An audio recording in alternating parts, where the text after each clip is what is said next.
If you would like to get a free swim form analysis like this one, click on the link below to sign up. Thank you for sending me your swim video for analysis. The first things I'm looking at are breathing, body balance, rotation, and kick, because those four things will impact the three main phases of the stroke, which are recovery, what's going on with your hand out of the water, that impacts hand entry, and ultimately hand entry, it will impact your catch and your push all the way past your hip.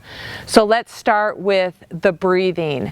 You are a one-side dominant breather, and typically when you're a one-side dominant breather, that's going to cause some strength imbalances. Because you breathe so frequently, you tend to ignore the right arm, and that's going to create a dropped elbow in your right arm because you're paying more attention to that left side.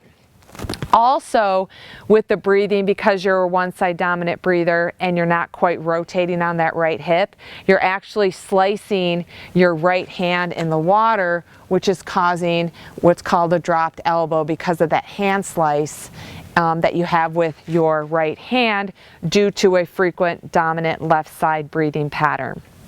I'll talk more about that in a second. Next, we move on to kick. When you didn't have the snorkel on, maybe it was both, you work overly kicking. The reason that kicking's not necessarily the best way to propel yourself forward is large muscle groups use more oxygen. It could create breathlessness, and if you're not kicking from the proper muscles, the quads and hip flexors with flexible ankles, you're going to fatigue sooner than you would if you did less kicking. Also, so the kicking, I already said, impacts the breathing. It's going to increase your breathing rate. Breathing, body balance, rotation. Let's talk about rotation. So you are a frequent left side breather. You do rotate on your right hip to breathe, but you're not quite rotating on your left hip. Even though you're not breathing to the right side, you still want to get some body rotation. If you have more hip rotation, the shoulders connected to the hips, I like to call it hip rotation, not shoulder rotation, then if you can get on that left hip, it's going to make it easier for that right arm to get out of the water, and you're going to enter fingertips, wrist, elbow, instead of what you're doing now by slicing the water, dropping your elbow, and pointing your fingertips up.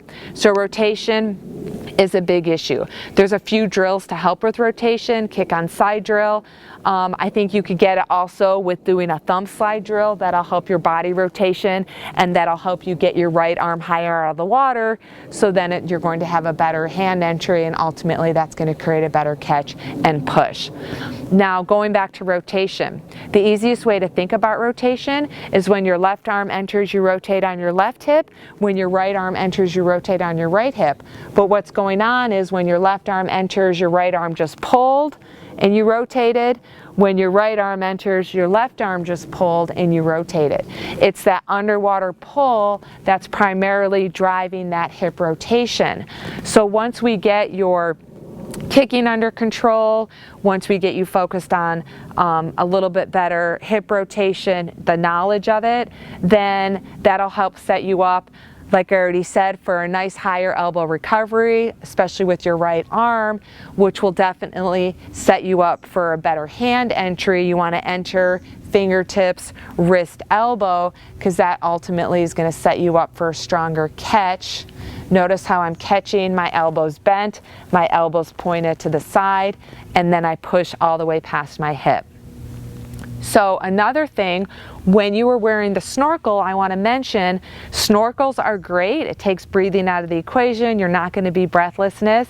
While the snorkel is on, it gives you the opportunity to keep your head down, and it gives you the opportunity to just work on what's going on underneath the water.